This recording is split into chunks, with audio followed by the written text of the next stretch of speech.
हमारे पास kidney fail, liver fail, cancer, heart problem या और भी कोई गंभीर बीमारी के पेशेंट आते हैं ना, हम सबसे पहला काम ना उनका खाने का ब्रैकेट सेट करते हैं जी। हम बोलते हैं उनको कि आपने सुबह 9 बजे से पहले कुछ नहीं खाना और शाम को 6 बजे के बाद कुछ नहीं खाना, यानी कि जो खाना 9 घंटे में खाना है जी। तो अब जो 15 घंटे नहीं खाया इसको बोलते हैं ऑटोफेजी। जी। 2016 में इसको नोबेल प्राइज मिला इस स्टडी को, ऑटोफेजी को। योशिहोरी उसूमी जापानीज साइंटिस्ट हैं जिनको नोबेल प्राइज मिला, और उनसे पूछा गया आपने साइंस कहां से ली? भारत के वेदों से, आयुर्वेद से, लेकिन नोबेल प्राइज खुद जीत गए जी। और आचार्य जी आज इसको इंटरमीडिएट फास्टिंग बोलते हैं। हाँ, इसी को इंटरमीडिएट फास्टिंग बोलते हैं, ऑटोफेजी को बोलते हैं। बेसिकली इसका मतलब क्या है कि जितने घंटे आपने नहीं खाया, अगर आपकी बॉडी के सेल्स को भूख लगी तो वो अपने आप ही अपने अंदर की आउट ग्रोथ को, कचरे को खा जाएंगे।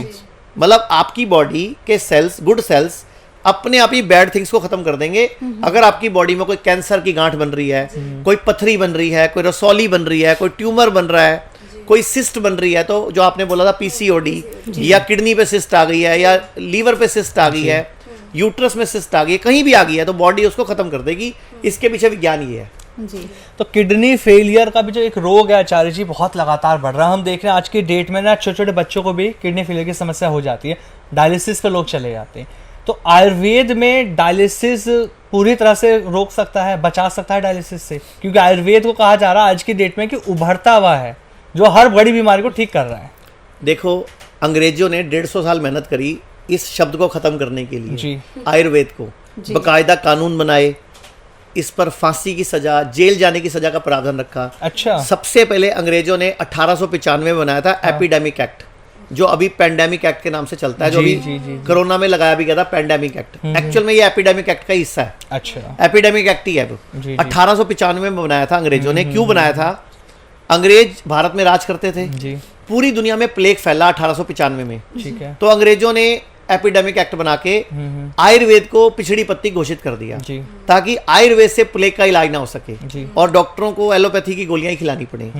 तो पहली शुरुआत यहां से हुई। आप एक कहावत सुनते ना, बिल्ली रास्ता काट गई। एक्चुअल में कहावत क्या है? बिल्ली रास्ता काट के हम बोलते काम रुक जाओ, ऐसा नहीं था। एक्चुअल में जब प्लेग फैला था तब बिल्ली क्या खाती है? चूहे।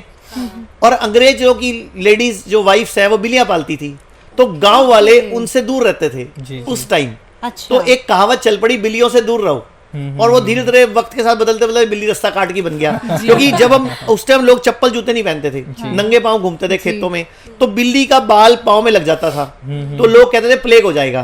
तो बिल्ली से, क्योंकि बिल्ली अगर जब चलती है ना, बिल्ली के बाल गिरते हैं, और जब हम उसके ऊपर पैर रखेंगे तो पैर चुभ जाएगा, तो उनको लगता है प्लेग ना हो जाए। तो एक कहावत चल पड़ी, बिल्ली से दूर रहो। लेकिन वो कहावत बन की बाद में बिल्ली रास्ता काट गई। गाड़ी रोक के खड़े जाते लोग, कोई स्कूटर रोक के खड़े जाता है। भाई ऐसा नहीं है, बेसिकली प्लेग से बचने के लिए कहावत चली थी। ठीक है, एक बात 1895 में ये किया अंग्रेजों ने। फिर 1909 में अंग्रेजों ने एक कमेटी बनाई। ठीक है, उस कमेटी का काम था कि कैसे आयुर्वेद को तुमने खत्म करना है और एलोपैथी को स्थापित करना है। उस कमेटी ने 1922 में अपनी रिपोर्ट दी, और बकायदा जो उसके अध्यक्ष थे कमेटी के, मैं नाम भूल रहा हूं उनका, भी उनकी फोटो भी है मेरे पास, मैंने लंदन गजट से निकाल ली है। अच्छा।